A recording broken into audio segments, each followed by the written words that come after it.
Firehook in English. Have you ever wondered that the path of life might lead us to a truth we never expected? One night, just a single word changed an entire destiny. If you want to know what happened next, don't skip even a second.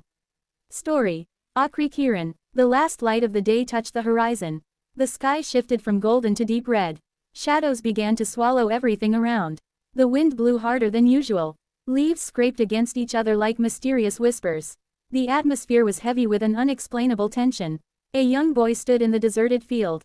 His eyes locked onto the silent old house. The wooden door trembled as if someone gently pushed it. His heart pounded so loudly it echoed in the silence. The damp smell drifted with the wind, as if the house itself was breathing.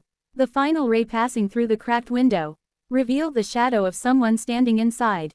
That shadow did not move at all. His palms turned cold. The hair on his arms stood up. Something inside told him he must not take another step. But his eyes refused to turn away from the mysterious figure. The longer he stared, the closer the shadow seemed to come. The door creaked. The air around him fell into unnatural silence. Even the wind stopped for a moment. Dash dash dash. High voltage. Do you want me to keep building this scene? Dash dash dash. Do you want me to create 2 to 3 more variations in English so you can pick the strongest one for your video intro? Story. Aree Kiran. The last ray. The silence pressed on his ears. He could almost hear his own blood rushing. The world around him felt frozen, yet his body burned with unease. He took a step forward. The dry grass crackled beneath his feet. The sound echoed unnaturally loud, like a warning. The shadow inside the house did not vanish. Instead, it stretched, elongated, and seemed to lean toward him. A trick of the fading light, or something alive. He blinked hard. His throat went dry. The wooden door swayed with a moan that pierced the stillness. He thought of running. His legs begged him to turn back. But his curiosity was stronger than his fear. Another step, and another. The air grew colder the closer he came to the house. He reached the front porch. The old wood beneath his shoes creaked as if it remembered footsteps long gone. The smell was stronger now, damp, mold, and something metallic. He raised his hand to the door. His fingertips brushed the rough wood. It was warm, too warm. He pulled his hand back instantly. A shiver shot down his spine. How could dead wood feel alive? The shadow inside shifted. This time, he was certain. It moved with intention. He whispered to himself, "It is not real." But the words gave no comfort. His own voice trembled, foreign to his ears. A sudden thud came from within. Loud, heavy, like something dropping onto the floor. The boy froze. Every muscle locked. His lungs forgot how to breathe. The door creaked wider, inch by inch. No one stood there. Only darkness spilled out, thick and endless. He leaned forward slightly, peering inside. His eyes strained to adjust. Shapes shifted in the gloom, but none made sense. Then, 2 faint glimmers. Eyes, staring back at him. He staggered backward, heart slamming against his ribs. The eyes did not blink. They glowed faintly, like embers hidden in ash. The boy's knees weakened, but his feet refused to move away. Something stronger than fear held him in place. A whisper slid out of the darkness. Not loud, not soft, but sharp enough to pierce the air. It called his name, not once, twice. His skin crawled. He had never told anyone here his name. How could it know? The glow of the eyes grew brighter. The shadow inside the house leaned forward. It did not step into the light, but the light bent around it. His chest ached. Each breath felt stolen, borrowed from the night. He wanted to scream, but sound refused to leave his throat. The boy stumbled back into the field. The grass whipped at his legs. The sky above was now almost black. The last ray of light had vanished.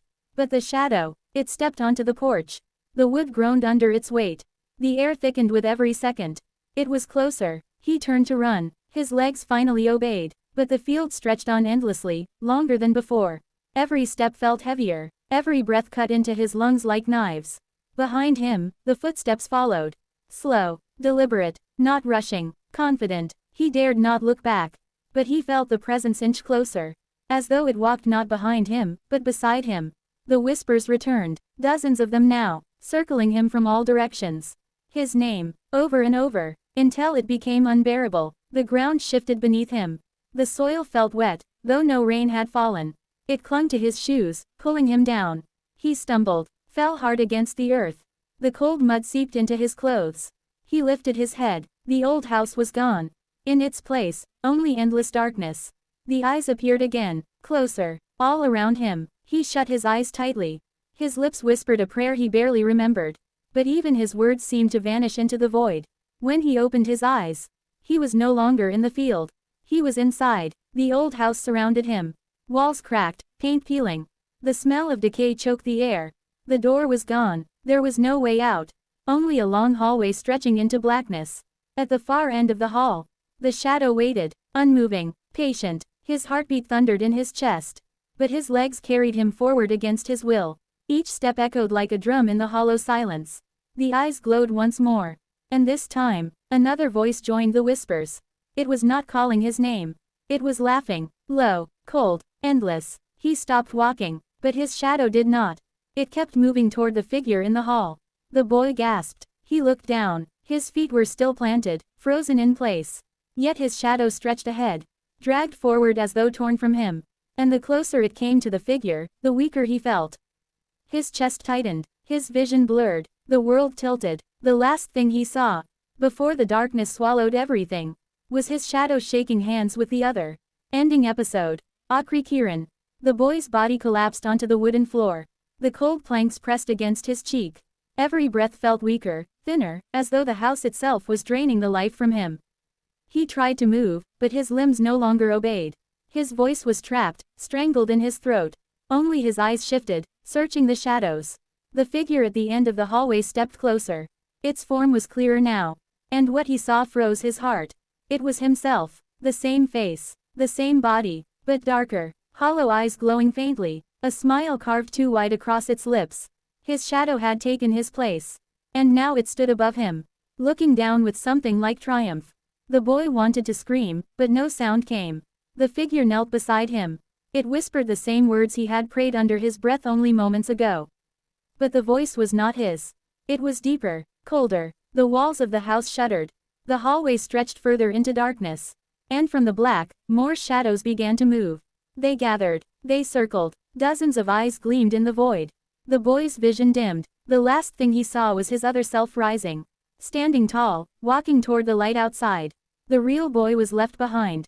His body faded into the floor. His voice swallowed by silence.